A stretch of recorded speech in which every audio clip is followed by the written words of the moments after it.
अस्सलाम वालेकुम। आज का हमारा टॉपिक है ATP the cell's energy currency. तो एटीपी जो है वो एब्रीवेशन है एडिनोसिन ट्राई फॉस्फेट का, और एटीपी जो है वो एक न्यूक्लियोटाइड है। और लिविंग ऑर्गेनिज़म की अगर बात करें तो लिविंग ऑर्गेनिज़म के अंदर जो मेन सोर्स ऑफ एनर्जी है वो एटीपी है। और ये main source of energy ATP जो है ये हमें एनर्जी क्यों प्रोवाइड कर रहा है, एनर्जी की क्यों ज़रूरत है। अब इसकी ज़रूरत इसलिए है कि हमारी बॉडी के अंदर different functions, different cellular functions perform होने होते हैं।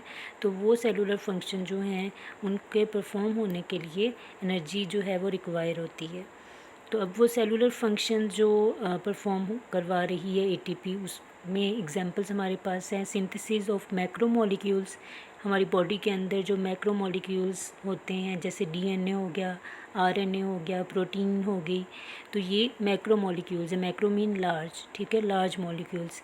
इनकी तैयारी के लिए, इनकी सिंथेसिस के लिए हमें जो है वो एनर्जी रिक्वायर होती है।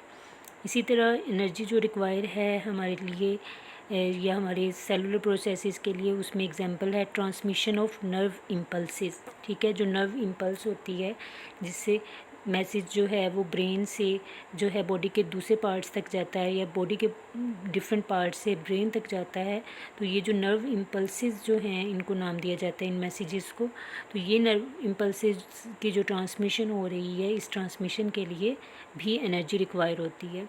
इसके अलावा जो हमारे सेल के अंदर ये सेलुलर लेवल पर एक्टिव ट्रांसपोर्ट हो रही है, मॉलिक्यूल्स जो हैं वो सेल के अंदर आ रहे हैं या सेल से बाहर जा रहे हैं, वेस्ट मटेरियल, तो इसके लिए भी एनर्जी रिक्वायर होती है। एक्सोसाइटोसिस एंड एंडोसाइटोसिस, ये हम चैप्टर नंबर 4 में डिस्कस कर चुके हैं। ग्रीक वर्ड में एक्सो का मतलब होता है बाहर और एंडो का मतलब होता है इनसाइड या अंदर।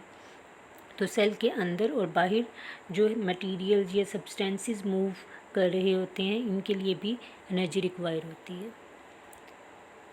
Next, ability of ATP to store and release energy. अब जो एटीपी है, ये इस एटीपी के अंदर जो ये एबिलिटी है, एनर्जी को ये स्टोर भी कर लेता है और रिलीज़ भी करता है जब इसकी रिक्वायरमेंट होती है। तो ऐसा क्यों होता है, ये क्वेश्चन भी आपसे पूछा जा सकता है कि why ATP is able to store and release energy. तो इसका आंसर ये होगा कि ATP release and store energy due to its molecular structure, ठीक है। एटीपी का जो मॉलिक्यूलर स्ट्रक्चर है वो इस तरह से डिज़ाइन किया गया है जो इसको एबल बनाता है एनर्जी को स्टोर करने के लिए भी और रिलीज़ करने के लिए भी। ईच एटीपी मॉलिक्यूल हैज़ 3 सब यूनिट्स। अब इसके मॉलिक्यूलर स्ट्रक्चर की बात करें तो इसमें 3 जो हैं वो सब यूनिट्स होते हैं। First adenine, second ribose and third में हमारे पास 3 फॉस्फेट ग्रुप्स होते हैं जो लीनियर चेन में जो हैं कनेक्टेड होते हैं, ठीक है। यानी कि एटीपी हमने फर्स्ट जो स्लाइड जो है उसमें भी डिस्कस किया था कि एटीपी एक न्यूक्लियोटाइड है। तो न्यूक्लियोटाइड जो है वो इन 3 चीज़ों से मिलकर बनता है। जो भी न्यूक्लियोटाइड है उसके अंदर आपको जो है वो एक नाइट्रोजनस बेस नज़र आएगी, एक राइबोस शुगर नज़र आएगी, इसके साथ साथ 3 फॉस्फेट ग्रुप्स नज़र आएंगे, ठीक है। तो एडेनिन जो है वो एक्चुअली एक डबल रिंग्ड नाइट्रोजनस बेस है। नाइट्रोजनस बेसिस के बारे में आप पहले पढ़ चुके होंगे।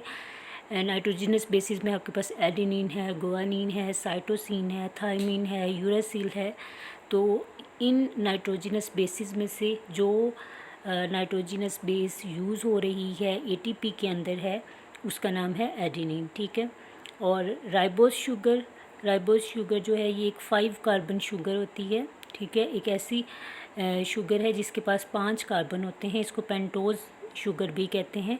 पेंट का वर्ड जो है वो 5 से, और ओज जो है वो उसका मतलब है शुगर, ठीक है। 5 कार्बन शुगर, पेंटोज शुगर या फिर राइबोस। और इसके साथ साथ 3 फॉस्फेट ग्रुप्स जो हैं वो एक लीनियर चेन में, एक सीधी चेन में जो हैं वो कनेक्टेड होते हैं। तो इस तरह से जो मॉलिक्यूल जो है वो डिज़ाइन होता है एटीपी का। ये डायग्रामेटिकली इसकी रिप्रेजेंटेशन की गई है एटीपी के मॉलिक्यूलर स्ट्रक्चर की। इसमें आपके पास ये एडेनिन डबल रिंग स्ट्रक्चर आपको नज़र आ रहा होगा। सेंटर में राइबोस शुगर है। अब इसके 5 कॉर्नर्स हैं, ठीक है। ये हर कॉर्नर जो है वो कार्बन को रिप्रेजेंट कर रहा है कि ये इसके 5 कार्बन्स हैं। इसके अलावा राइबोज शुगर के साथ 3 जो फॉस्फेट ग्रुप्स हैं वो लीनियर चेन में आपस में कनेक्टेड हैं। और ये जो फॉस्फेट ग्रुप्स हैं ये आपस में जिस कोवैलेंट बॉन्ड के थ्रू कनेक्टेड हैं, ये जो साइन है आपको ये सीधा नज़र नहीं आ रहा होगा, ये अलिफ मद्दा जो होती है उसकी तरह का नज़र आ रहा होगा, इसको टिल्डी कहते हैं इस साइन को। तो इस बॉन्ड के थ्रू जो है ये आपस में कनेक्टेड होते हैं, ये हाई एनर्जी बॉन्ड होता है। तो ये इसका मॉलिक्यूलर स्ट्रक्चर में देखें आप तो ये एडिनोसिन फर्स्ट पे आपको नज़र आ रहा है। तो एडिनोसिन जो है, एडिनोसिन तब इसका नेम होगा जब एडिनिन और राइबोस होगी, ठीक है। जब एडिनिन और राइबोस आपस में जस्ट कनेक्टेड होंगे तो इनका नेम एडिनोसिन होगा। और जब एडिनिन और राइबोस के साथ सिर्फ एक फॉस्फेट जो अटैच होगा तो इसका नेम एडिनोसिन मोनोफॉस्फेट, ठीक है। मोनो का मतलब एक होता है। और जब एडिनिन राइबोस के साथ 2 फॉस्फेट ग्रुप्स अटैच होंगे तो इसका नाम एडिनोसिन डाईफॉस्फेट, डाई मीन 2।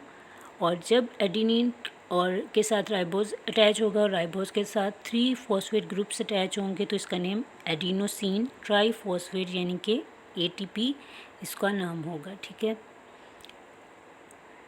अब साइड ब्लॉक में आपके पास है ATP के हवाले से, because ATP plays a central role as energy currency in all organisms, it must have appeared in the early history of life. तो ATP के हवाले से वो बता रहे हैं कि ATP जो है वो हर लिविंग ऑर्गेनिज़म के अंदर, ऑल लिविंग ऑर्गेनिज़म के अंदर एनर्जी करेंसी के तौर पर रोल प्ले करता है। तो जब हिस्ट्री ऑफ लाइफ के अंदर, अर्ली हिस्ट्री ऑफ लाइफ के अंदर अगर बात की जाए तो इसके अंदर भी जो है इसको लाजमी अपीयर होना चाहिए।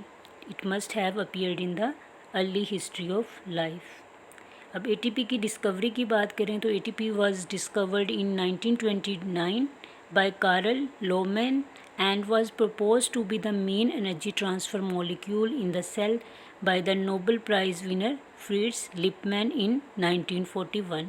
तो ये MCQs वाइज जो हैं ये साइड ब्लॉक्स इंपॉर्टेंट हैं कि ATP को किसने और कब डिस्कवर किया, ठीक है, ये आपको पता होना चाहिए। और इसके अलावा जो है Nobel prize winner Fritz Lipman, उसने 1941 में जो है वो बताया था इसके हवाले से कि ये ATP जो है वो एनर्जी ट्रांसफ़र मॉलिक्यूल होता है सेल के अंदर। नेक्स्ट अगर हम बात करें इसकी हवाले से ATP के हवाले से, जिसमें हमने इसका मॉलिक्यूलर स्ट्रक्चर देखा था, तो उस मॉलिक्यूलर स्ट्रक्चर को देखते हुए आपको मैं ये एक्सप्लेन करूँगी। इसमें कोवेलेंट बॉन्ड जो है जो 2 फॉस्फेट्स को आपस में कनेक्ट कर रहा है, जिसका ये साइन का नेम है टिल्डी, ठीक है। ये आपको इसके साइन का पता होना चाहिए। एज अ MCQs भी पूछा जा सकता है, ठीक है। ये हाई एनर्जी बॉन्ड होता है और ये एनर्जी जो है, इस बॉन्ड की एनर्जी कब रिलीज़ होती है, जब ये ब्रेक होता है, ठीक है। जब भी फॉस्फेट जो है वो ब्रेक होगा, ये वाला बॉन्ड दूसरे फॉस्फेट के साथ जो अटैच है, तो देन क्या होगा, देन एनर्जी रिलीज़ होगी। और फिर क्या होगा, फिर ये जो फॉस्फेट अलग हो जाएगा, डिटैच हो जाएगा एडेनिन और राइबोज से, तो देन उस फॉस्फेट का नेम जो होगा PI या इनऑर्गेनिक फॉस्फेट, ठीक है। I का मतलब इनऑर्गेनिक। तो इनऑर्गेनिक इसका नाम क्यों है, क्योंकि जब ये इस एडेनिन और राइबोज यानी कि एडिनोसिन के साथ फॉस्फेट जुड़ा होगा तो ये इसका नाम होगा कि ये ऑर्गेनिक फॉस्फेट है। क्यों, क्योंकि जो है हमारे पास ये जो शुगर है, राइबोज शुगर, ये कार्बन और हाइड्रोजन जो है वो उस पर मुश्तमिल है। तो हमें पता है कि कार्बन और हाइड्रोजन एटम या इनके डेरिवेटिव्स पे जो कंपाउंड्स मुश्तमिल होते हैं उनको हम कहते हैं ऑर्गेनिक, ठीक है। तो अब जब ये ऑर्गेनिक से डिटैच हो जाएगा तो देन उसका नेम हो जाएगा इनऑर्गेनिक फॉस्फेट, ठीक है। यानी कि जब ये ATP से सेपरेट हो जाएगा, ये फॉस्फेट अलग हो जाएगा, तो देन उसका नेम होगा इनऑर्गेनिक फॉस्फेट। और अब जब ब्रेक होगा एक फॉस्फेट बॉन्ड, देन एनर्जी जो है वो रिलीज़ होगी और वो एनर्जी कितनी होगी, वो एनर्जी होगी 7.3 किलो कैलोरीज़, ठीक है। अब कैलोरीज़ जो हैं वो आपके पास क्या हैं, कैलोरीज़ जो हैं वो एनर्जी का यूनिट हैं और किलो जो है वो प्रीफिक्सेस हैं, ठीक है। तो 7.3 किलो कैलोरीज़ ये आपने याद रखना है कि एक जो फॉस्फेट बॉन्ड के ब्रेक होने से एनर्जी रिलीज़ हो रही है वो कितनी है, 7.3 किलो कैलोरीज़। अब किलो जो है वो प्रीफिक्स जो है 10⁻³ यानी कि 1000 के इक्वल है। तो आप ये भी कह सकते हैं कि 7300 कैलोरीज़ जो है वो एनर्जी रिलीज़ होती है। तो ये MCQs में आप वो पॉइंट्स की सूरत में भी आपसे पूछ सकते हैं और वैसे भी पूछ सकते हैं। तो आप लोगों को ये पता होना चाहिए कि जब फॉस्फेट बॉन्ड ब्रेक हो रहा है तो फिर 7.3 किलो कैलोरी एनर्जी रिलीज़ हो रही है या फिर 7300 कैलोरीज़ रिलीज़ हो रही है। और ये जो एनर्जी रिलीज़ हो रही है पर मोल के हिसाब से, ठीक है, पर मोल ऑफ ATP के हिसाब से। अब मोल का कॉन्सेप्ट भी आपने केमिस्ट्री में पढ़ा होगा। 1 मोल जो है वो 6.02 10⁻23 पार्टिकल्स के इक्वल होता है। तो इसको इक्वेशन के थ्रू देखते हैं।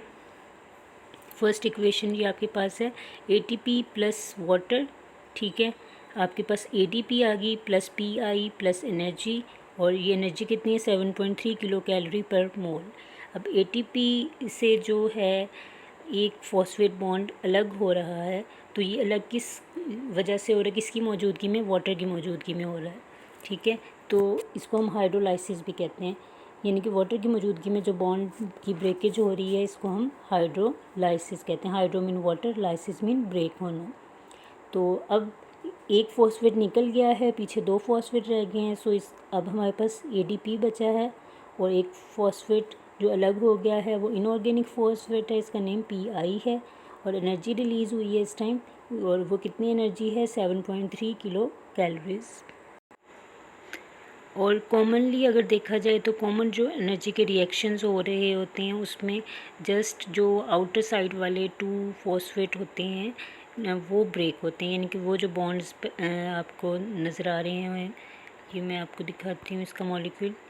इसमें 3 फॉस्फेट अटैच हुए हैं। तो कॉमन जो एनर्जी के रिएक्शंस होते हैं उसमें only outer most of 2 high energy bond जो हैं वो ब्रेक होते हैं, ठीक है। ये तीनों फॉस्फेट के दरमियान आपको 2 बॉन्ड्स नज़र आ रहे हैं, ठीक है। ये 2 बॉन्ड जो हैं ये रिलीज़ होते हैं एक्चुअली, और एनर्जी जो है वो रिलीज़ होती है।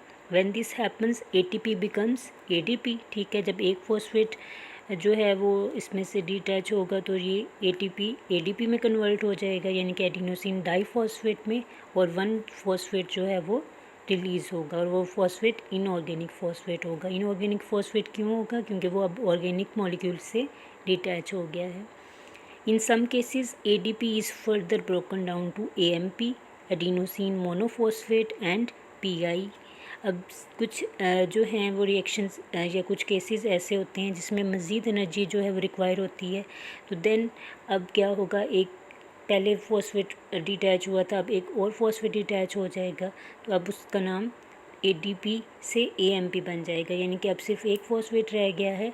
तो फिर अब आपके पास AMP यानी कि एडिनोसिन मोनोफॉस्फेट बच जाएगा, और साथ में आपके पास जो है इस टाइम भी एनर्जी रिलीज़ होगी, और वो एनर्जी भी कितनी होगी, 7.3 किलो कैलोरीज़। तो इसकी इक्वेशंस को भी देखते हैं। ये सेकंड इक्वेशन है आपके पास ADP, ठीक है। ADP, अब आपके पास ATP से एक फॉस्फेट निकला था, ADP बच गया था। अब ADP से मज़ीद एक फॉस्फेट निकलेगा वाटर की मौजूदगी में, तो अब जो आपके पास रह गया है वो AMP एडिनोसिन मोनोफॉस्फेट है, और साथ में एनर्जी रिलीज़ हुई है 7.3 किलो कैलोरीज़। अब जो सेल्स जो होते हैं वो कॉन्स्टेंटली जो है वो रिसाइकिल करते रहते हैं ADP को by recombining it with PI to form ATP, ठीक है। यानी कि अब AMP एडिनोसिन मोनोफॉस्फेट है, एडिनोसिन मोनोफॉस्फेट दोबारा से इनऑर्गेनिक फॉस्फेट को ले लेगा और वो बना देगा ATP, ठीक है। देन जो है ATP एक और फॉस्फेट ले लेगा और वो ATP बना देगा, और इसके लिए जो एनर्जी रिक्वायर होगी वो 7.3 किलो कैलोरी पर मोल रिक्वायर होगी, ठीक है। जैसे एक फॉस्फेट जो है वो डिटैच हो रहा था तो 7.3 किलो कैलोरीज एनर्जी जो है वो रिलीज़ हो रही थी। अब इसी तरह जब फॉस्फेट जो है वो दोबारा जाके बाउंड होगा या बाइंड होगा उसके साथ, तो 7.3 किलो कैलोरीज जो है वो रिक्वायर होगी एनर्जी। और ये एनर्जी जो है वो कहाँ से ऑब्टेन की जाती है, ये एनर्जी जो ऑब्टेन की जाती है वो फूड स्टफ़ की ऑक्सीडेशन से। और ऑक्सीडेशन के हवाले से हम सेकंड लेक्चर में डिस्कस कर चुके हैं। ऑक्सीडेशन का मतलब होता है एडिशन ऑफ ऑक्सीजन या लॉस ऑफ इलेक्ट्रॉन या फिर लॉस ऑफ हाइड्रोजन एटम। ठीक है, जब हम जो फूड खाते हैं उस फूड की ऑक्सीडेशन होगी तो देन वो एनर्जी जो है वो कंज्यूम होगी एटीपी मॉलिक्यूल बनाने में, और वो एटीपी मॉलिक्यूल जो है वो एनर्जी को स्टोर करेगा या उस टाइम रिलीज़ करेगा जब एनर्जी जो है वो रिक्वायर होगी। तो इस तरह से ये जो प्रोसेस है ये कॉन्टीन्यूसली अक्कर होता रहता है हमारी बॉडी के अंदर।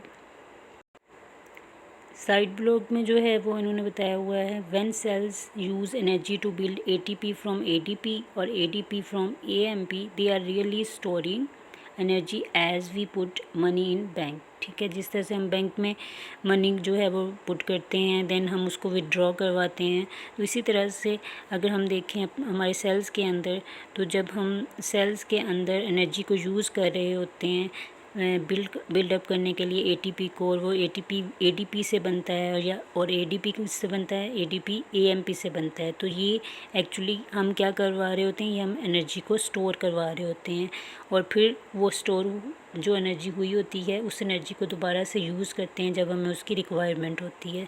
तो ये जस्ट लाइक इसी तरह है जिस तरह से हम बैंक में जो है वो मनी को डिपॉज़िट करवा देते हैं, देन जब हमें उसकी रिक्वायरमेंट होती है तो हम उसको विड्रॉल करवा देते हैं। ठीक है, तो ये आज का हमारा टॉपिक था। कल को नेक्स्ट लेक्चर में हम डिस्कस करेंगे फोटोसिंथेसिस को, और आज का हमारा जो टॉपिक था वो एटीपी के हवाले से था कि एटीपी जो है किस तरह से सेल की करेंसी के तौर पे एक्ट करती है, एटीपी क्या होती है और ये एटीपी कैसे बनती है। एटीपी के जो मॉलिक्यूलर स्ट्रक्चर है उसको हमने डिटेल में देखा।